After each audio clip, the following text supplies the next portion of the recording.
Саламатсыздар ма балалар? Бүгін біз сіздермен қазақ тілі 4 сынып 124 сабақты өтетін боламыз. Сабақтың тақырыбы елордасы елімнің, яғни шылау.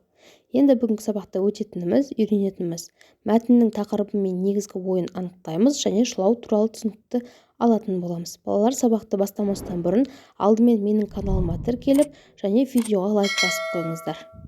Енді сабақты бастайық. Бізге 19 жаттығуда мәтін беріліпті. Мәтінді оқы дейді. Қызмет бабымен Нұрсұлтанға барып қайтқан көкесі Шыңғысқа әдемі жейде алып келді. Түсі ақ, шолақ жең жейденің өңіріне әйгілі мультфильмдегі көңілді Карлсонның суреті салынған. Арқасында желеткіші бар Карлсонның екі езуі екі құлағында. Қолын бұлғап қойып ұшып бара жатыр. Мен де солай ұша алсам ғой, деп армандады Шыңғыс. Осы ой маза бермеген ол ақыры теледидар қарап отырған әкесіне қыңқылдай бастады. Көке деймін, сізге бірдеңе айтайын ба? Ал айта ғой балам. Менің арқама Карлсондікіндей желеткіш қондырып беріңізші. Оны не қылмақсың балам? Апам дүкенге жұмсағанда ұшып барып келемін. Сонан соң жұмысыңызға түскі ас апарып беремін. Сонан соң атам мен әжем ауырып қалғанда ұшып барып лезде дәрі алып келемін. Ұлының қиялына сүйсінген әкесі, үлкенді сыйласаң өскенде кем болмайсың. Мұның дұрыс әрекет деп баласының арқасынан қақты. Бұл мәтін, яғни Балдырған журналынан екен. Енді осы мәтін бойынша бізге берілген тапсырмаларды орындайық. Мәтін кім және не туралы дейді. Бұл жерде мәтін көкесі мен баласы туралы, және баланың қиялы туралы. Енді мәтіннен негізгі ой берілген бөлікті тауып мәтінге ат қой дейді. Бұл жерде мәтіндегі негізгі ой берілген бөлік бұл ұлының қиялына сүйсінген әкесі, үлкенді сыйласаң өскенде кем болмайсың. Мұның дұрыс әрекет деп баласының арқасынан қақты дейді. Яғни соңғы азат жол осы мәтіннің негізгі ой берілген бөлігі екен. Осы негізгі берілген ойға да мәтінге яғни ат қой дейді. Бұл мәтіннің атын біз кішкентай Карлсонның қиялы деп қойсақ та болады екен. Келесі бізде 20-шы жаттығу. Сөйлемдерді көшіріп жаз дейді. Алдымен оқиық. Мен де осылай ұша алсам ғой. Көке, сізге бірдеңе айтайын ба? Сөйлемдегі қарамен берілген сөздерге назар аудар, жеке тұрғанда мағынасы бар жоғын айтып көр дейді. Бұл жерде қарамен жазылған сөздер те, ғой, ба. Бұл сөздер негізінен жеке тұрғанда ешқандай да мағына бермейді. Яғни бұл шылау сөздер. Шылау сөздер тек қана өз алдына, яғни толық мағынасы жоқ, олар тек сөзбен сөзді байланыстырады. Ережеге мұқият қарап балалар, есте сақтайық. Өз алдына толық мағынасы жоқ сөздерді шылау дейді. Шылаулар мен, бен, пен және да, де, та, те, ма, ме, ба, бе, па, пе. Дейін, шейін, қана, ғана, қой, ғой, үшін, туралы, ақ. Келесі бізде 21-ші жаттығу. Өлеңді жатқа жаз дейді. Барлығы Қазақстаным. Сүйкімді маған құмыңда, сонау бір қарлы биікте. Жотада жүрген құлында, жапанда жүрген киікте.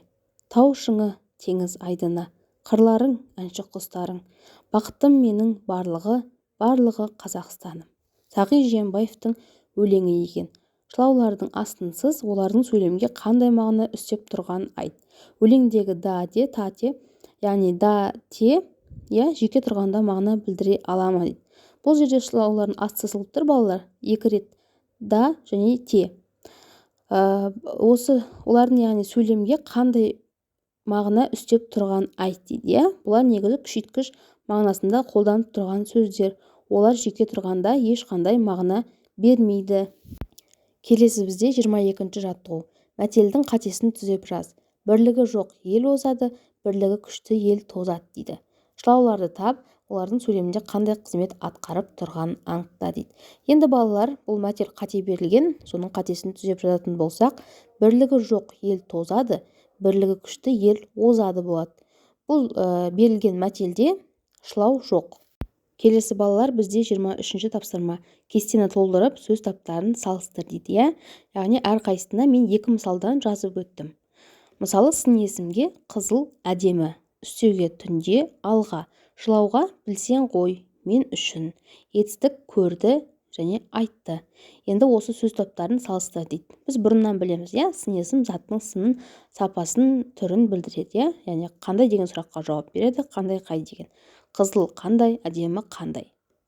Ал үстеу ол іс-әрекеттің қимылын, мезгілін, сын қимылын білдіреді, мысалы қашан, қалай, қайда деген сұраққа жауап береді.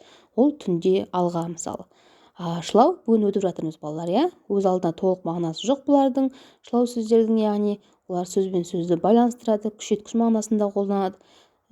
Білсең ғой, мысалы бұл жерде ғой деген шылау, мен үшін, яғни бұл жерде үшін ол шылау. Ал етістікті бұрыннан білеміз, заттың іс-әрекетін, қимылын білдіреді. Не істеді, не қылды, қайтты деген сұраққа жауап береді. Яғни көрді, не істеді, айтты, не істеді. Келесі бізде 24-ші жаттығу. Қанатты сөзді жатқа жаз дейді. Отан үшін отқа түс, күймейсің. Енді шылауды тап, оның қандай мағына беретінін түсіндір дейді. Бұл қанатты сөзде шылау үшін деген.